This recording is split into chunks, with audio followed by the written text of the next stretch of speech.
ഈ മുത്തശ്ശി തന്റെ വീടിനകത്ത് മുഴുവൻ തേപ്പൊട്ടിക്കുന്നു. കാരണം അവർ തന്റെ വീട് ഒരു കോളേജ് സ്റ്റുഡന്റിനൊപ്പം ഷെയർ ചെയ്യാൻ പോവുകയാണ്. അതിൽ ചുവന്ന ടേപ്പൊട്ടിച്ചിരിക്കുന്ന ഭാഗങ്ങൾ അവന് യൂസ് ചെയ്യാൻ കഴിയില്ല. മഞ്ഞ ടേപ്പുള്ള ഭാഗം രണ്ടുപേർക്കും കോമൺ ആയി യൂസ് ചെയ്യാനുള്ളതാണ്. നീല ടേപ്പൊട്ടിച്ചിരിക്കുന്ന സ്ഥലം മാത്രമാണ് അവന് യൂസ് ചെയ്യാനുള്ളത്. വീട്ടിലെ ഫ്രിഡ്ജ് ഉൾപ്പെടെയുള്ള എല്ലാ സ്ഥലങ്ങളിലും മുത്തശ്ശി ടേപ്പൊട്ടിച്ചിരിക്കുന്നു. മാത്രമല്ല ആ വീട്ടിൽ താമസിക്കുന്നതിന് അവർ റൂൾസും വെക്കുന്നു. അതിൽ അവർ രണ്ടുപേരും ഒന്നിച്ച് ഒരേ സമയം ഫുഡ് കഴിക്കാൻ പാടില്ല, വീട് എപ്പോഴും വൃത്തിയായിരിക്കണം എന്നൊക്കെയാണ്. പക്ഷെ അതിൽ വിചിത്രമായൊരു റൂൾ എന്താണെന്ന് വെച്ചാൽ അവനോട് വീട്ടിലെ ടോയ്ലറ്റ് യൂസ് ചെയ്യാൻ കഴിയില്ലെന്ന് പറയുന്നു. കാരണം മുത്തശ്ശി വർഷങ്ങളായി തനിച്ച് താമസിക്കുന്നത് കൊണ്ട് ഒരു സ്ട്രേഞ്ചറിനൊപ്പം ടോയ്ലറ്റ് ഷെയർ ചെയ്യാൻ താല്പര്യമില്ലെന്ന് പറയുന്നു. അത് കേട്ട് അവൻ ഷോക്കാവുന്നു. കാരണം അവന് സ്റ്റൊമക് ഇഷ്യൂസ് ഉണ്ട്. എക്സൈറ്റ്മെന്റോ സ്ട്രെസ്സോ ഉണ്ടാവുമ്പോൾ അവൻ ഉടനെ ബാത്റൂമിൽ പോകണം. ഈ മുത്തശ്ശി ഒരു ഷെയർ പാർട്ണറിനെ അന്വേഷിക്കുമ്പോൾ തന്റെ പേരക്കുട്ടിയെ പോലെ ഒരാൾ വേണമെന്നാണ് നോട്ടീസിൽ എഴുതിയിരുന്നത്. പക്ഷെ അവൻ പ്രതീക്ഷിച്ച ഒരു ലൈഫായിരുന്നില്ല അവൻ അവിടെ കിട്ടിയത്. അവന്റെ എല്ലാ ചെലവുകളും മുന്നോട്ട് കൊണ്ടുപോകുന്നതിന് പഠിക്കുന്നതോടൊപ്പം തന്നെ വർക്കും ചെയ്യുന്നു. കാരണം അവനൊരു അനാഥനാണ്. അവന്റെ ജീവിത ചെലവിനുള്ള കാശ് അവൻ തന്നെ കണ്ടെത്തണം.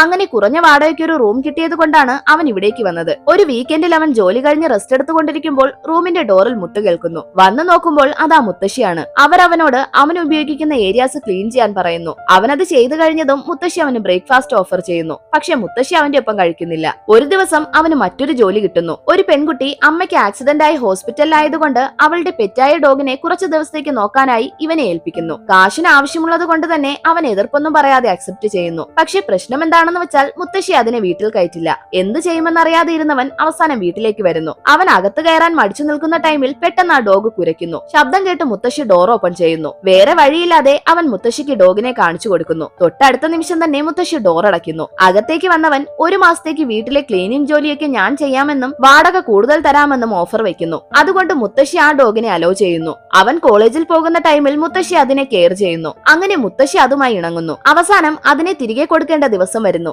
അതിനെ പിരിയാൻ മനസ്സിലെങ്കിലും അത് തിരികെ പോകുമ്പോൾ എനിക്ക് ആശ്വാസമാകുമെന്ന് മുത്തശ്ശി കള്ളം പറയുന്നു. അതിനുശേഷം ഒരു ദിവസം മുത്തശ്ശി അറിയാതെ അവൻ തന്റെ ഒരു ഫ്രണ്ടിനെ വീട്ടിൽ കൊണ്ടുവരുന്നു. ഫ്രണ്ടിനെ കണ്ട മുത്തശ്ശി ഇവനോട് അതിനെപ്പറ്റി പറഞ്ഞ് വഴക്കുണ്ടാക്കുന്നു. അവനും തിരിച്ച് ദേഷ്യത്തിൽ സംസാരിക്കുന്നു. ഉടനെ തന്നെ വേറെ വീട് നോക്കി മാറുമെന്ന് പറയുന്നു. പിറ്റേ ദിവസം അവൻ കോളേജിൽ നിന്ന് തിരിച്ചു വരുന്ന ടൈമിലാണ് ഒരാൾ പ്രായമായ ഒരു ലേഡിയെ തള്ളിയിടുന്നത് കാണുന്നത്. അതവൻ എപ്പോഴും സഹായിക്കുന്ന ഒരു ലേഡിയാണ്. പക്ഷെ ഇന്നാണ് ആ ലേഡി ആരാണെന്ന് അവൻ കാണുന്നത്. അത് മുത്തശ്ശിയാണ്. അവൻ ഉടനെ മുത്തശ്ശിയെ തള്ളിയിട്ടയാളെ അടിക്കുന്നു. അവർ തമ്മിൽ ഫൈറ്റ് ചെയ്തത് കൊണ്ട് തന്നെ പോലീസ് അവരെ അറസ്റ്റ് ചെയ്യുന്നു. അവിടെ വെച്ച് അവന്റെ ഡീറ്റെയിൽസ് ചോദിക്കുമ്പോഴാണ് അവനൊരു അനാഥനാണെന്ന് മുത്തശ്ശിക്ക് മനസ്സിലാവുന്നത്. അതിനുശേഷം മുത്തശ്ശി അവനോട് വളരെയധികം സ്നേഹത്തോടെ പെരുമാറുന്നു. അനാഥരായി ജീവിച്ച രണ്ടുപേരും സന്തോഷത്തോടെ ജീവിക്കുന്നു. അവസാനം മുത്തശ്ശി അവനെ തന്റെ പേരക്കുട്ടിയായി ദത്തെടുക്കുന്നു.